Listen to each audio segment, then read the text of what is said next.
Hello and welcome to CBL Haryana. And in today's session, we are going to discuss the questions regarding Union and its territories and also the citizenship. So, to begin with, the very first question. Consider following statements with respect to Article 1 of the Indian Constitution, which deals with the Union and its territory. So, पहला ही part और पहले ही article के ऊपर एक सवाल. And you have to find how many statements are correct here. So, India is declared as Union of States under Article 1 of the Constitution. तो याद रखें हम चाहें अपने गवर्नेंस मॉडल को फेडरलिज्म भी कहते हैं, लेकिन आर्टिकल 1 में जो डिफाइन किया गया है हमारे नेचर को वो है यूनियन ऑफ स्टेट्स, और ये यूनियन वर्ड हमने कनाडा से इंस्पायर होकर लिया. Then the Indian federation is the result of an agreement between the units. Now this is not true. Rather जब कॉन्स्टिट्यूएंट असेंबली के अंदर यूनियन वर्ड पर ही डिबेट हुई थी तो अंबेडकर जी ने बहुत कैटेगरिकली कहा था कि India is not a result of contract between the units like America. जब यूनियन स्टेट्स ऑफ अमेरिका वहां की कॉलोनीज आजाद हो रही हैं तो 13 कॉलोनीज आपस में इनिशियली मिलकर एक एग्रीमेंट करते हैं और एक मुल्क बना लेते हैं. बढ़ते बढ़ते 50 स्टेट हो गए. लेकिन इस तरह का कोई कॉन्ट्रैक्ट इंडिया में नहीं हुआ. इंडिया ऑर्गेनिकली ही एक मुल्क के तौर पर स्थापित था. Third statement, the territory of India includes states, union territories and any other territories that may be acquired.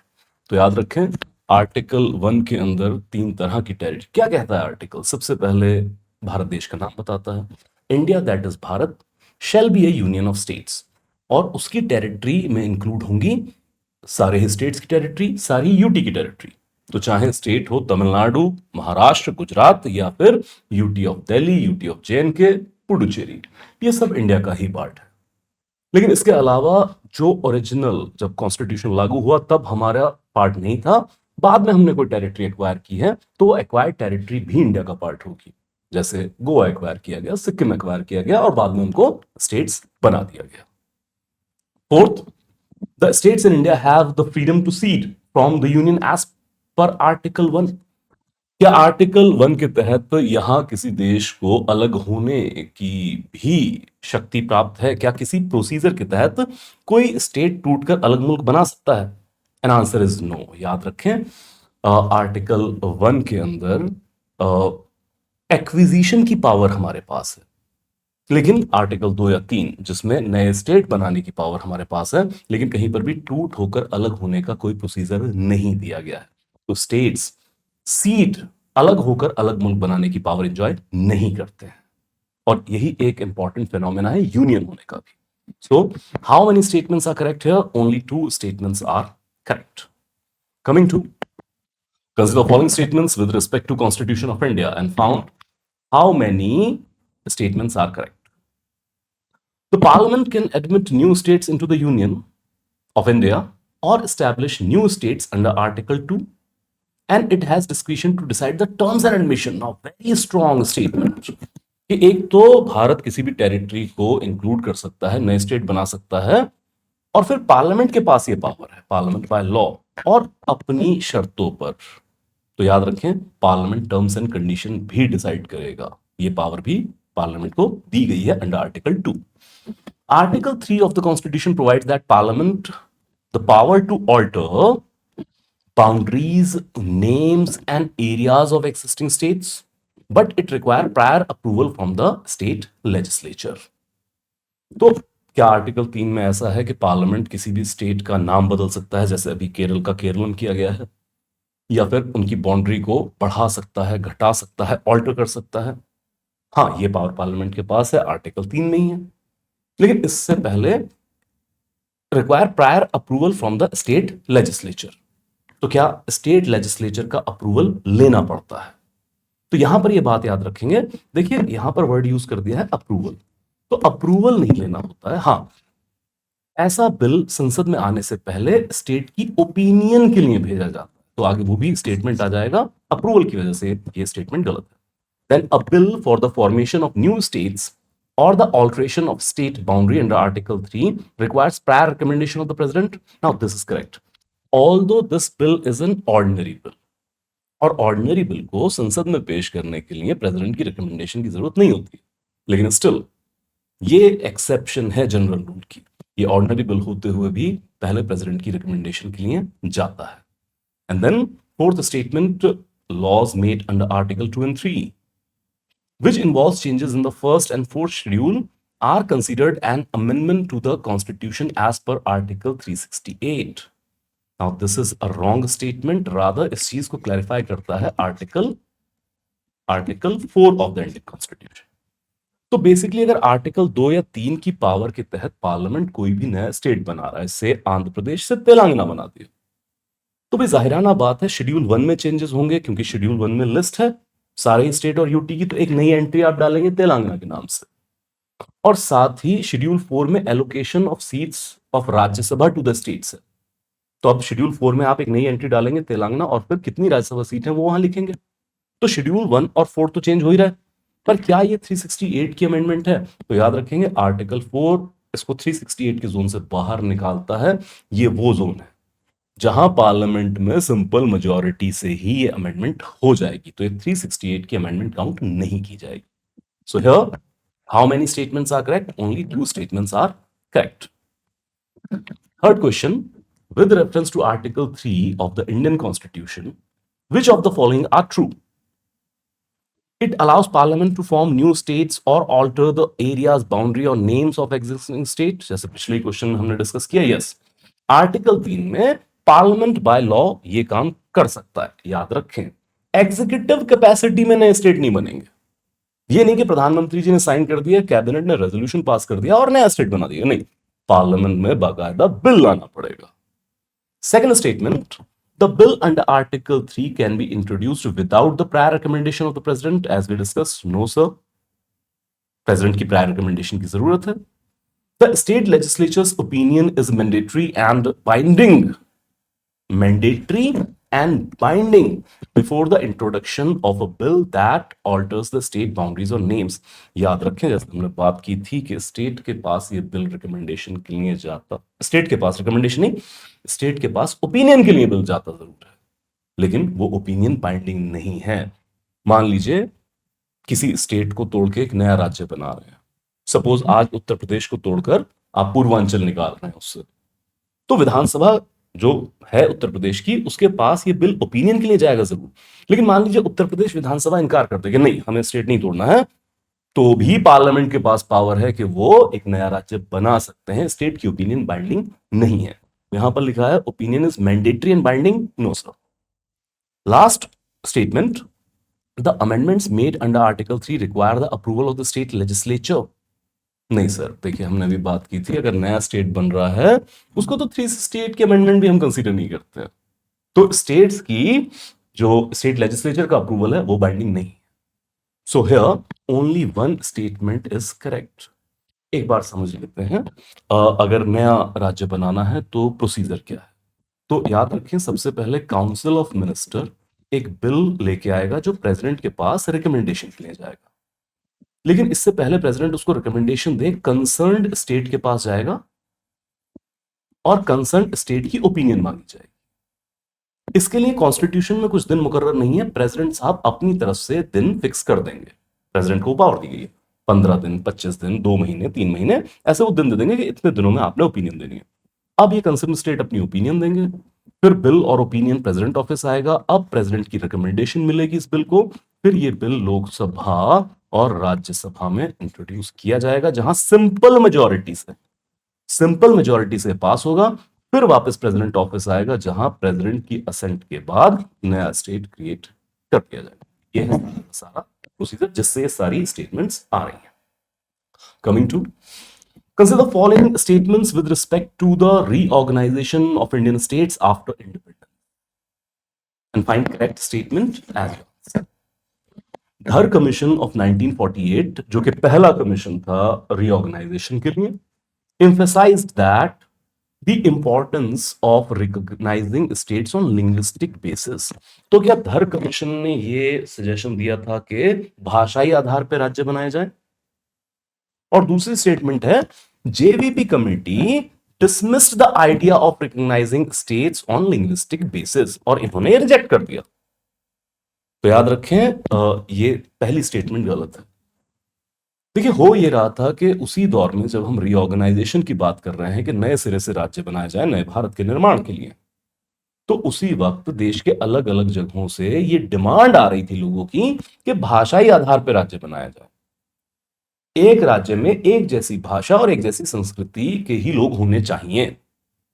अब इसको लेके लोग प्रोटेस्ट भी कर रहे हैं, लेकिन धर कमीशन ने ये आइडिया रिजेक्ट कर दिया। बोले नहीं, भाषाई आधार पर राज्य नहीं बनेंगे, बल्कि एडमिनिस्ट्रेटिव कन्वीनियंस पे बनेंगे कि प्रशासन कैसे सुचारू रूप से आगे बढ़ सके, इस आधार पर राज्य बनाए जाएंगे।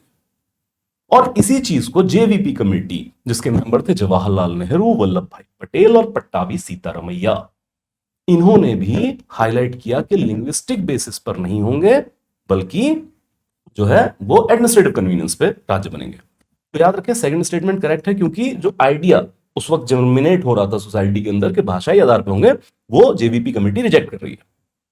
अब आते हैं, the creation of first linguistic state of Andhra Pradesh was not influenced by public agitation. अब याद रखें, एक तरफ आपकी दो कमेटीज, जिसमें एक कमेटी तो इतनी पावरफुल है जिसमें पटेल साहब और नेहरू साहब बैठे हैं। अब वो कह रहे हैं हम लिंग्विस्टिक बेसिस पर राज्य नहीं बनाएंगे, लेकिन वहीं पर साउथ के एक बड़े लीडर पोट्टी श्रीरामुलु जी, उनकी ये डिमांड थी कि मद्रास स्टेट से तेलुगु स्पीकिंग आंध्र प्रदेश बनाया जाए। उन्होंने 56 डेज का हंगर स्ट्राइक किया, उसके बाद उनकी मौत हो गई। उसके बाद ये पब्लिक प्रोटेस्ट एजिटेशन वायलेंट हो निकला, इतना वायलेंस के नेहरू साहब को पार्लियामेंट में खड़े होकर कहना पड़ा that country is leading toward civil war. तो याद रखेंगे, it was heavily, creation of Andhra Pradesh was heavily influenced by public agitation only. So this is wrong statement. Then comes the fourth. The Fazal Ali Commission recommended the reorganization of India into 16 states and decentralized administered areas. अब जब Andhra Pradesh create हो गया, तो फिर भारत सरकार को यह भी चिंता कि देश में तमाम जगहों पर जो भाषाई आधार पर राज्य की डिमांड है, अब ये भी वायलेंट हो जाएगी। जैसे जिस इलाके में हम हैं, यहां पर भी तो 1950s में पंजाबी सूबा मूवमेंट आई चुकी है।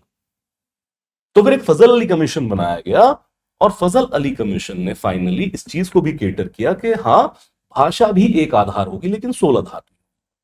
तो भाषा और संस्कृति के अलावा economic, financial and administrative considerations, देश की सुरक्षा, देश की अखंडता वो प्रभावित ना हो, तो इन आधारों पर फाइनली राज्य बनाए जाएंगे। और इसी फजल अली कमीशन ने रिकमेंड किया था, इन आधारों पर अलग अलग जगहों पर 16 राज्य और 3 सेंट्रल एडमिनिस्ट्रेटेड एरियाज होने चाहिए, मतलब कि यूटी का कंसेप्ट भी आ चुका है। So here 2 and 4 are correct options.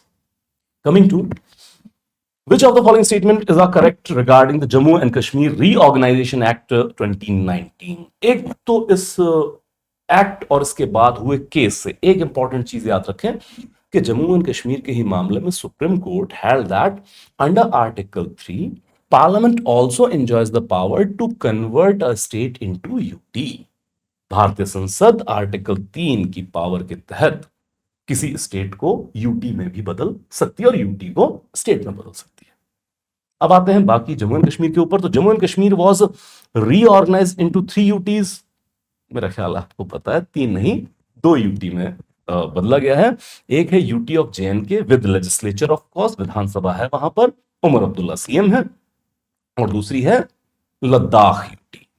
Then the UT of J and K includes district of Kargil and Leh. Okay, geography के ऊपर क्वेश्चन है, क्या जम्मू एंड कश्मीर यूटी के अंदर करगिल और लेह आते हैं?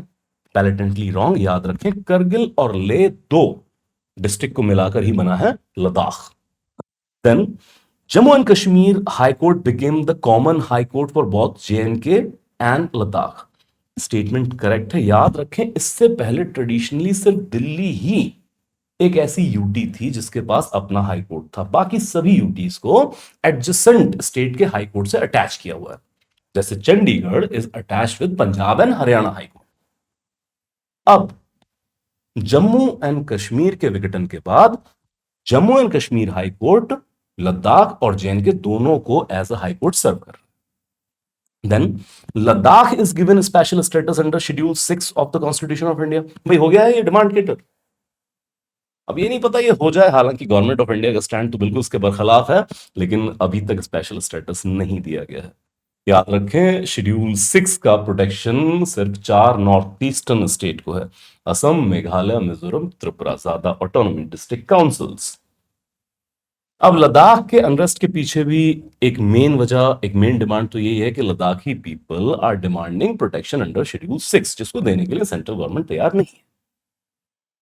और इसी सब में वहां लार्ज स्केल प्रोटेस्ट, कुछ वायलेंस, और उसके बाद the famous infamous preventive detention of activist Sonam Wangchuk, जिनको अब रिलीज किया जा चुका है, वो सारा इसी चक्कर में हुआ।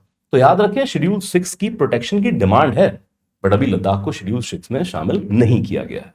सो here only one statement is correct. Next question, which of the following statements regarding citizenship in India are correct?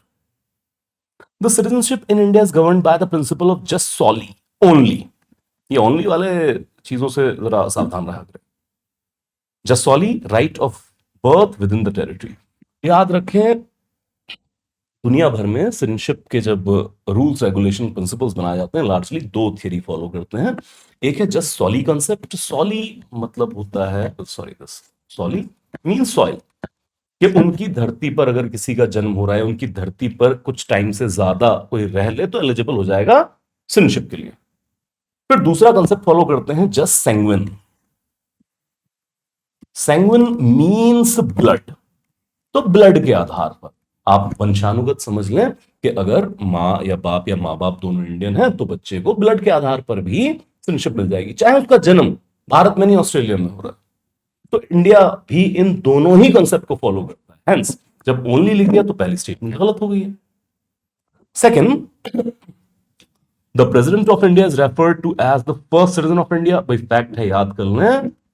हालांकि इक्वलिटी बिफोर ऑल है, लेकिन बस कुछ स्टेट हेड है ना भाई, तो उतना सम्मान देने के लिए जब भी भारतीयों की गिनती शुरू करेंगे प्रेसिडेंट साहब शुरू करेंगे। अमिताभ जी का वो डायलॉग याद रख लीजिएगा कि हम जहां खड़े हो जाते हैं लाइन वहां से शुरू होती है। तो president is considered as first citizen of India. The Indian Constitution provides a comprehensive and permanent provision for citizenship. It's the wrong statement। याद रखें पार्ट 2 में आर्टिकल 5 से 11 तक सिटीजनशिप से रिलेटेड प्रोविजन है, लेकिन बहुत डिटेल नहीं है। और परमानेंट जहां पे वर्ड है, तो आज तो बहुत सारे आर्टिकल रिडंडेंट है, लागू ही नहीं है। तो परमानेंट या कॉम्प्रिहेंसिव नहीं है, सिर्फ आइडेंटिफिकेशन वर्क किया और आगे आ भी जाएगा। जैसे अगली स्टेटमेंट है, the parliament of India has the authority to regulate the rights of citizenship by law under article 11। तो पार्ट 2 के आर्टिकल 11 में ही लिख दिया गया कि parliament enjoys the power to regulate the citizenship by law, और उसी से इंस्पायर होकर फिर सिटीजनशिप एक्ट ऑफ 1955 पास किया गया। तो आज की जो हमारी नागरिकता है वो सिटीजनशिप एक्ट से गवर्न हो रही है, लार्जली इन कॉन्स्टिट्यूशन प्रोविजन से नहीं गवर्न हो रही। So here we come to that 2 and 4 are the correct statements. Coming to 7th question, which of the following is are correct regarding the provisions of Indian Constitution related to citizenship? Citizenship के बारे में भारतीय संविधान के कौन से प्रावधान यहां पर करेक्ट है? Part 2 of the constitution deals with the citizenship. जी हाँ, हमने अभी बात की, आर्टिकल 5 से 11 तक सिटीजनशिप है, इसके बाद फंडामेंटल राइट शुरू हो जाएंगे। The president of India has the authority to regulate citizenship through executive order, blatantly wrong. अब ये बड़ी लिबरेटिव हो जाती है कि हाँ यार प्रेसिडेंट फर्स्ट सिटीजन भी है, हाँ वो करते होंगे एग्जीक्यूटिव ऑर्डर से, नहीं। तो याद रखें, जैसे हमने अभी बात की, आर्टिकल 11 में ही ये प्रदत्त किया गया है कि parliament by law will regulate the citizenship. Then article 5 of the constitution speaks about the citizenship of India at the commencement of the constitution. Exactly correct. Article 5 में यह कहा गया है जब संविधान लागू होगा तो कौन कौन भारत के नागरिक होंगे। कौन कौन होंगे? एक, डोमिसाइल होना चाहिए, और डोमिसाइल के अलावा 3 क्वालिफिकेशन में से कोई एक हो जाए। या आपका जन्म यहां हुआ है, आपके माँ बाप दादा दादी का जन्म यहां हुआ है, या फिर आपका जन्म नहीं हुआ, आपके माँ बाप दादा दादी का जन्म नहीं हुआ, लेकिन आप पिछले 5 साल से भारत में रह रहे हैं और डोमिसाइल भी है। तो आर्टिकल 5 ही कहता है उन सबको सिटीजनशिप दे दी जाएगी। Then second is wrong. The Constitution of India does not provide permanent provision on citizenship but leaves it to be regulated by the parliament? Yes sir, हम आर्टिकल 11 2-3 बार बात कर चुके हैं। तो इस तरह की स्टेटमेंट आ जाए जैसे हमें लगे यार अच्छा कॉन्स्टिट्यूशन में नहीं दिया, पार्लियामेंट पे कैसे छोड़ देंगे? सर पार्लियामेंट पर लॉ मेकिंग छोड़ी गई है, तो सिटीजनशिप भी स्पेसिफिकली पार्लियामेंट को दिया गया है। So here 1, 3 and 4 are correct options. Next is consider the following that are correct regarding the Indian system of citizenship. So Indian citizenship is based on just sanguine only. Again only word डाल के खराब कर दिया गया है, याद रखें हमने अभी डिस्कस किया था, just sanguine भी है और just soli भी हम यूज करते हैं। The right to vote and the right to contest elections are examples of civil rights enjoyed by the citizens. Yes sir. तो राइट टू वोट सिर्फ सिटीजन को ही होता है, ना सिर्फ भारत में, तमाम देशों में। और इसके अलावा राइट टू कंटेस्ट इलेक्शन भी सिटीजन्स के लिए ही आमतौर पर रिजर्व किया जाता है। Then the Constitution of India has comprehensive provision for regulation of citizenship. ये हम कर चुके हैं, comprehensive provision नहीं है। Fourth statement goes, citizens of India have duties such as paying taxes and being trustees of the country's cultural and natural resources. देखिए पहले बात तो यहाँ पर फंडामेंटल ड्यूटी वर्ड यूज नहीं किया, उससे कंफ्यूज ना करें। और normally it is about the Indian system of citizenship, क्या उम्मीदें की जाती हैं। तो हाँ, ये दोनों चीजें ट्रू हैं कि सिटीजन से उम्मीद की जाती है उनके बनते हुए टैक्स पे करें, एक जनरल नोशन है, सभी जगह पर ऐसा फॉलो होता है। और इसके अलावा कंट्री की जो भी कल्चरल या नेचुरल रिसोर्सेज हैं उसके भी वो ट्रस्टी, मतलब उसकी साम संभाल करें, उसको बर्बाद ना करें, ये भी सिटीजन्स की एक ड्यूटी मानी जाती है। जनरल सिटीजनरी के कंसेप्ट में स्टेटमेंट है। So fourth is correct. So here answer will be D 2 and 4. Moving to which of the following is are true regarding the NRC, National Register of Citizen in Assam? The NRC was originally established in Assam in 1951 and has been maintained ever since. Yes sir, पहला statement correct है। और याद रखें NRC maintain तो हो रहा है लेकिन ये अपनी फाइनलिटी पे नहीं पहुंचा है, तो दो अलग अलग कंसेप्ट है। The government of India initiated the process of implementing NRC across all the states of India in 2014. कैसा हुआ था? नहीं, ऐसा बिल्कुल नहीं हुआ है, याद रखें। एनआरसी का कंसेप्ट फिलवक्त तक सिर्फ और सिर्फ असम में है और किसी राज्य में नहीं है। अमित शाह जी गृह मंत्री ने एक पीसी प्रेस कॉन्फ्रेंस कर दी थी जिसमें उन्होंने कह दिया था, आप क्रोनोलॉजी समझे, सीए आया है, अब नेशन वाइड एनआरसी आएगी, उससे कंफ्यूजन हो गया था। लेकिन ऐसा कभी कोई ऑर्डर लागू नहीं किया गया, बल्कि प्रधानमंत्री जी ने बाद में एक पब्लिक रैली में बाकायदा क्लियर किया था कि नेशन वाइड एनआरसी हम नहीं लेके आ रहे। Then, under NRC, individuals who arrived in Assam after March 24, 1971 are excluded from citizen list. यही है NRC का कंसेप्ट। अगला भी देख लेते हैं। The NRC process in Assam is directly linked to the Assam Accord of 1985, addressing the issue of illegal immigrants. तो देखिए सारा मसला ही illegal immigrants है, और असम हिस्टोरिकली इलीगल माइग्रेशन का शिकार रहा है। कॉलोनियल टाइम में भी बहुत सारा इलीगल माइग्रेशन वहां पे हो रहा था, उसके बाद कभी ईस्ट पाकिस्तान, बाद में वही बांग्लादेश, तो बहुत सारा इलीगल माइग्रेशन उधर हुआ, इवन फ्रॉम म्यांमार साइड। तो लोकल लोगों का कहना है कि इलीगल इमिग्रेंट्स को यहां से निकाला जाए। उसी के लिए 1985 में असम अकॉर्ड साइन हुआ और फिर यह तय किया गया कि भाई 24 मार्च 1971 के बाद से जो भी असम में रहने आए हैं उनको एनआरसी में दर्ज नहीं किया जाएगा, उनको डाउटफुल वोटर माना जाएगा, उनकी सिटीजनशिप क्वेश्चनेबल हो जाएगी। और इसके लिए बाकायदा सिटीजनशिप एक्ट में सेक्शन 6A ऐड किया गया। So here third statement is correct, fourth is also correct, so only second statement is not correct. So C is our answer, 1, 3 and 4. Okay, 10th question. Which of the following statement regarding the CAA, Citizenship Amendment Act 2019, are correct? The CAA applies to the citizens from Afghanistan, Bangladesh and Pakistan who belong to Hindu, Sikh, Buddha, Jain, Parsi, Christian religious communities. याद कर लीजिए, अगर इस पे question बनता है तो 3 मुल्क 6 रिलीजियस आइडेंटिटीज, 3 मुल्क अफगानिस्तान, पाकिस्तान, बांग्लादेश। इसके अलावा यहां की religious minorities, religiously persecuted minorities, Hindu, Sikh, Buddha, Jain, Parsi, Christian, इनके नाम इसके अंदर हैं, इसी पे अप्लाई होगा। और person from the mention countries and religious identities who entered before December 31, 2014 will be considered illegal migrants.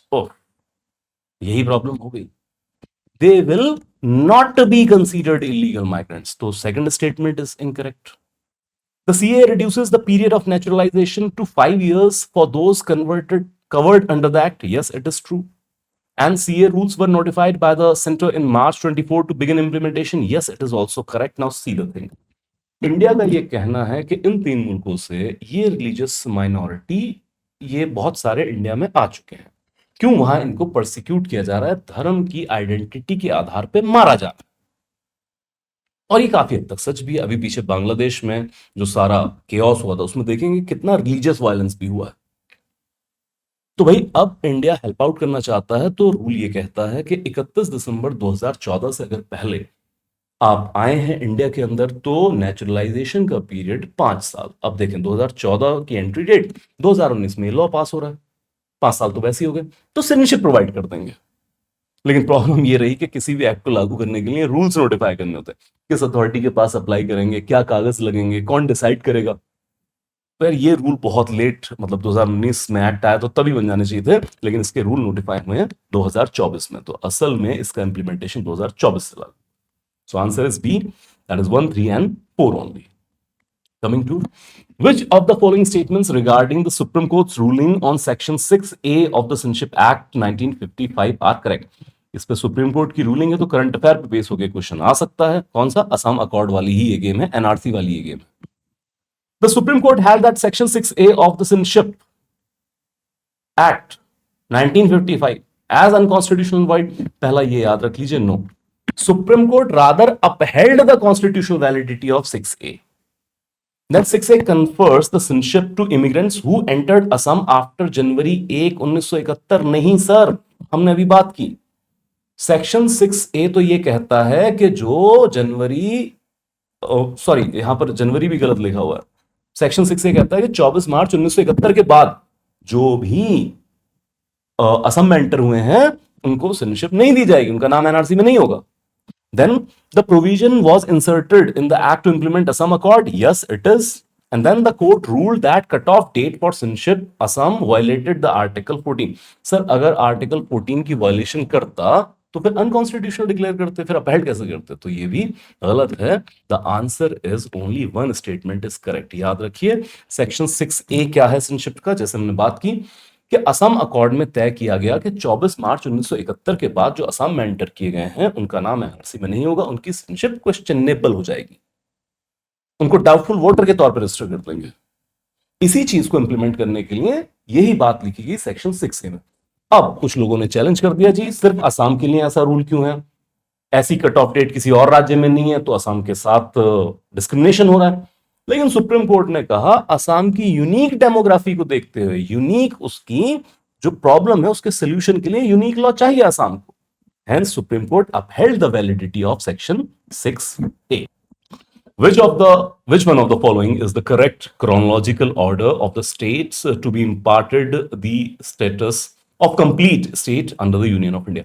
यार ये HCS का ही प्रीवियस ईयर लिया है मैंने, तो इसमें अगर आपको कुछ इंपॉर्टेंट डेट्स याद हैं तो क्वेश्चन बहुत इजीली करेक्ट हो जाएगा।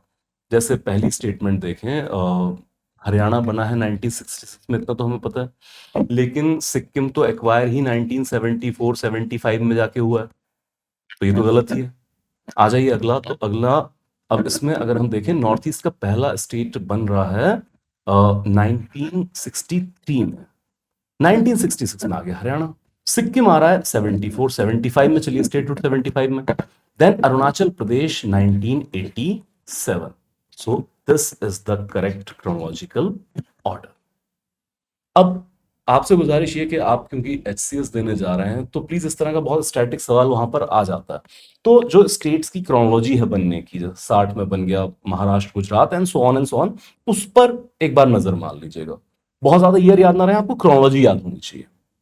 Moving to, which of the following given schedules before describe the list of names and states of their state wise area as well? तो याद रखेंगे फर्स्ट शेड्यूल, हमने अभी बात की थी, अगर आप कोई नया स्टेट बनाते हैं तो शेड्यूल 1 में उसकी एंट्री करनी पड़ेगी, एरिया भी डिस्क्राइब करना पड़ेगा। और फिर हमने ये भी देखा था कि शेड्यूल 1 की अमेंडमेंट सिंपल मेजॉरिटी से हो रही है, तो पहली ही जो लिस्ट है, पहला शेड्यूल है, उसमें सभी राज्यों और यूटीज के नाम दर्ज किए गए, एरिया भी डिस्क्राइब किया गया है।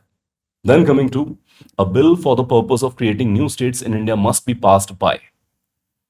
अब किस मेजोरिटी से पास हो रहा है? क्या स्पेशल मेजोरिटी चाहिए? अगर आपने पिछले क्वेश्चंस ध्यान से सुने तो फिर मेरे ख्याल से बहुत ही इजीली ये क्वेश्चन सॉल्व हो जाएगा। A simple majority in parliament and ratification by not less than 2/3 of the state, ऐसा कोई प्रोविजन इंडियन कॉन्स्टिट्यूशन में कहीं भी नहीं है, इसकी तो बात छोड़िए। A simple majority in the parliament, yes, I believe you know this is the answer. And then a 2/3 majority in the parliament by ratification of not less than 2/3 states, छोड़िए हाफ स्टेट, किसी state से पूछने की जरूरत नहीं। Simple majority in the parliament, bill passed, new state is being created. So B is our answer. Coming to which of the following characteristics of citizenship is true for India? India के citizenship का characteristic क्या है? Dual citizenship of state and nation? नहीं sir, ये US में होता है। US का सिटीजन एक तो यूएसए एज अ कंट्री का भी सिटीजन है, और फिर जिस स्टेट में वो रह रहा है, मान लो ओरेगोनो में रह रहा है, ओहायो में रह रहा है, उस स्टेट की भी सिटीजनशिप उसके पास होती है, तो वहां पर ड्यूअल सिटीजनशिप स्टेट और कंट्री की चलती है। Then single citizenship of state, sir हमारे यहां स्टेट नहीं, याद रखें सिटीजनशिप यूनियन टॉपिक है, तो स्टेट की कोई सिटीजनशिप नहीं है। Then single citizenship for all over India, yes sir it is there. एक और देख लेते हैं, dual citizenship of India and other countries, no sir.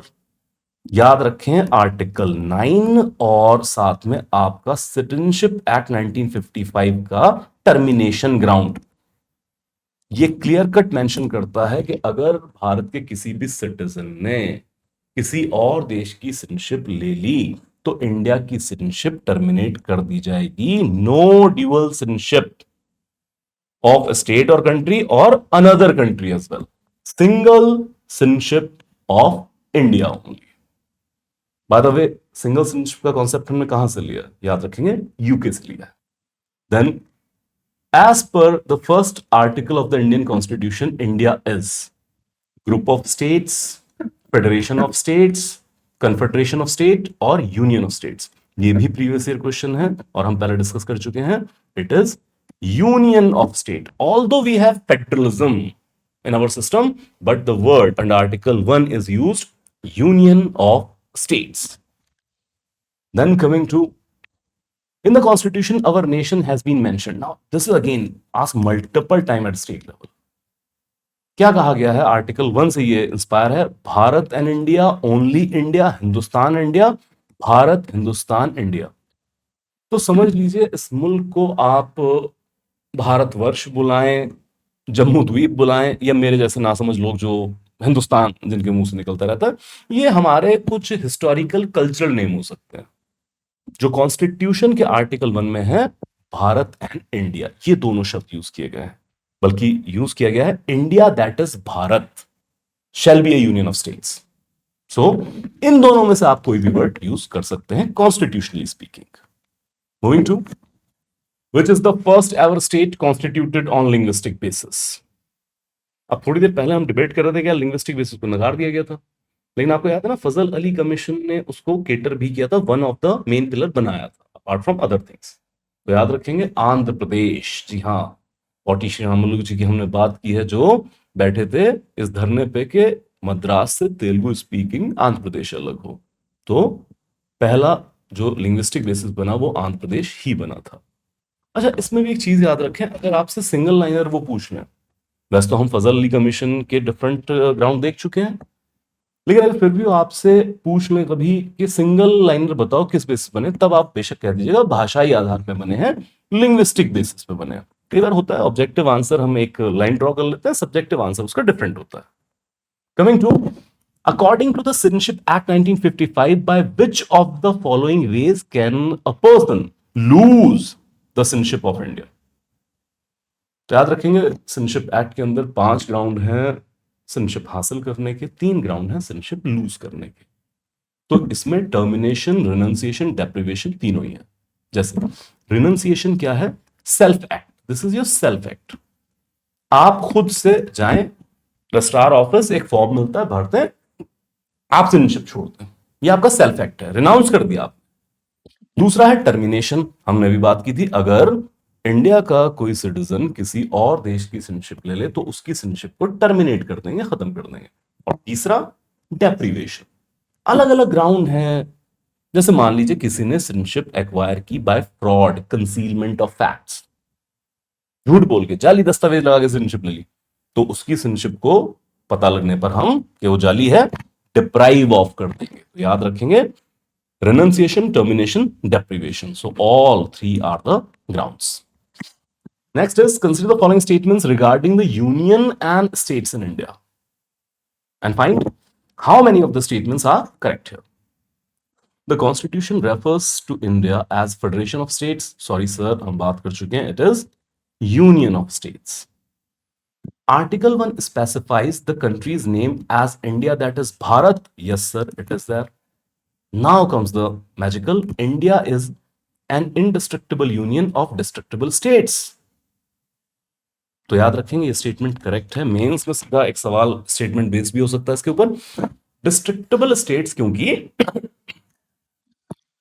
Article 2 और 3 में ये पावर है पार्लियामेंट के पास कि पार्लियामेंट बाय लॉ नए स्टेट क्रिएट कर सकती है। हमने तो यहां तक देखा कि स्टेट को तोड़ के यूटी बना सकती है, जम्मू एंड कश्मीर के मामले में हुआ है। लेकिन क्या कोई ऐसा प्रोविजन है कि यूनियन को भी तोड़ा जा सकता है? जैसे हमने बात की, क्या states are having right to cede? And answer is no. So Bharat नहीं टूट सकता है, स्टेट को तोड़कर नए राज्य बनाए जा सकते हैं। So this is also correct. So only 2 statements are correct here. Coming to consider the following statements regarding the formation and reorganization of Indian states and find how many statements are correct. The state legislature had the power to pass laws to bifurcate themselves. Okay, state टूट के भारत से तो अलग नहीं हो सकते, माना।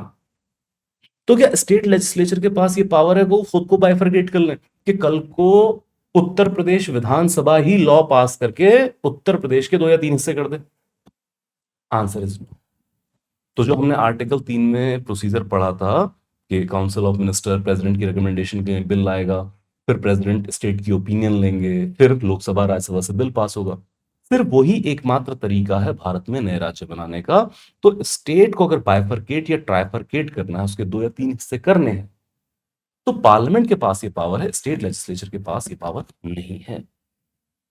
Then India currently having 28 states in 9 UTs. Factual information है, याद रख लीजिए। 28 स्टेट्स, 8 यूटीज, 8 यूटी है इस वक्त। Then the state reorganisation commission was chaired by Fazal Ali. हाँ सर, फजल अली कमीशन को स्टेट रीऑर्गेनाइजेशन कमीशन भी कहा जाता है। Then Dhar commission supported the idea of creating states on linguistic basis. Answer is no. Dhar commission, JVP commission, दोनों ने नकार दिया था भाषाई आधार को। Later on, Fazal Ali Commission catered this demand particularly. So here, only one statement is correct here. Coming to regarding the citizenship provisions in India, consider the following statement and find how many statements are correct.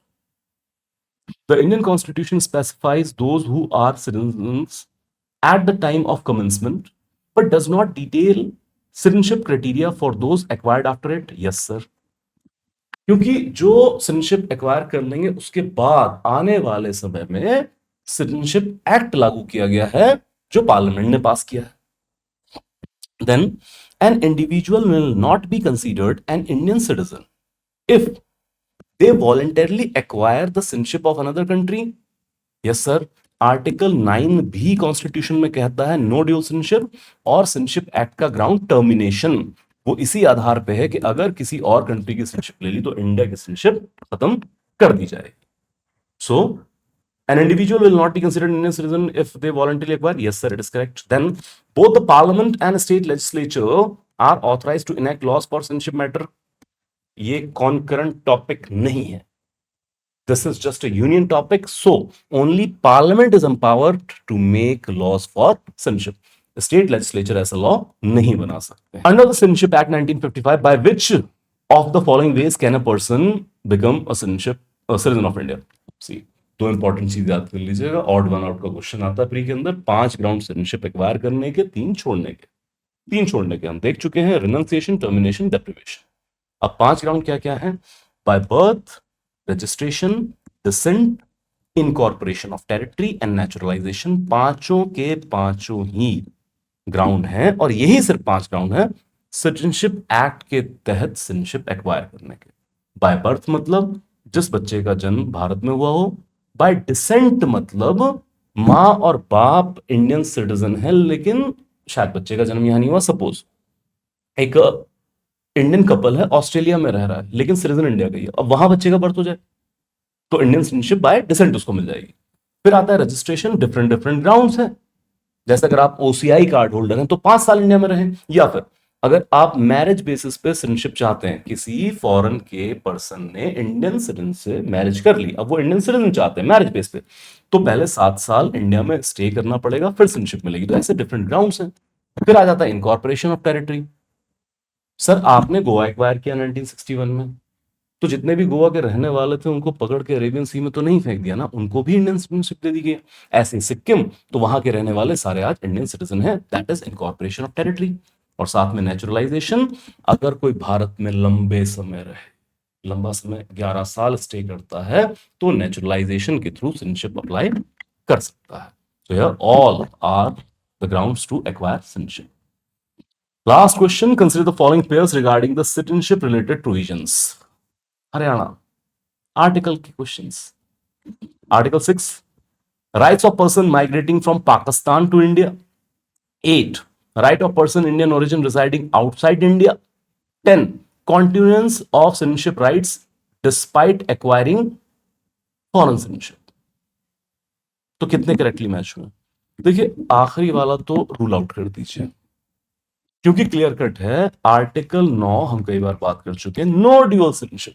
अब ये कह रहे हैं article 10 में है जी continuation of citizenship rights despite acquiring foreign citizenship. नहीं जी, अगर आपने फॉरेन की सिटीजनशिप ले ली, इंडिया की तो गई, तो ये तो नहीं है मैच। अब ऊपर के दो क्या मैच करते हैं?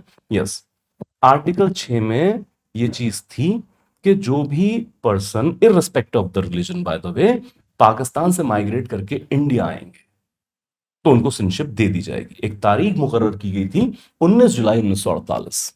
तो 19 जुलाई 1948 से पहले अगर पाकिस्तान की टेरिटरी से इंडिया में रहने के लिए आ गए तो आते ही सिटीजनशिप। अगर 19 जुलाई 1948 के बाद आ रहे हैं तो 6 महीने का स्टे और उसके बाद सिटीजनशिप। तो पहला करेक्ट है। Second, rights of the person of Indian origin residing outside India, article 8। तो आर्टिकल 8 में दुनिया के तमाम मुल्कों में रह रहे जो इंडियन ओरिजिन के लोग हैं, जिन जो खुद बाप दादा परदादा जिनके इंडियन थे, उनसे अपील की गई कि भाई भारत आजाद हो गया, आप वापस आना चाहते हैं तो आ सकते हैं, आपके लिए भी इंडियन सिटीजनशिप खुली है, आपको भी सिटीजनशिप दे दी जाएगी अगर आप अप्लाई करें तो। So only 1 and 2 are correct statement. That will be all for today. Thank you so much.